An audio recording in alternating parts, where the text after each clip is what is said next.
તો અમદાવાદમાં શહેરીજનો આ વખતે ચોમાસામાં સાવધાન થઈ જજો, કારણ કે અમદાવાદ મહાનગરપાલિકા દ્વારા શહેરના તમામ ઝોનમાં અલગ અલગ પ્રોજેક્ટ હેઠળ ખાડા ખોદવામાં આવ્યા છે।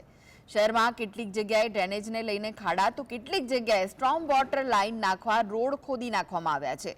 જ્યારે શહેરના રિંગ રોડ ઉપર ઓવરબ્રિજ બનાવવાના કારણે ખોદકામ કરવામાં આવ્યું। વિવિધ પ્રોજેક્ટના મળી કુલ 178 ખાડા ખોદવામાં આવ્યા છે। કોર્પોરેશન દ્વારા સાવધાનના બોર્ડ જોવા મળશે। આ તમામ જગ્યાએ રસ્તો બેસી જાય તેવી શક્યતા પણ છે, જેથી સાવધાનીથી પસાર થવું। હવે કયા ઝોનમાં કેટલા રોડ બેસી જાય તેવી શક્યતા છે, તેના પર નજર કરીએ।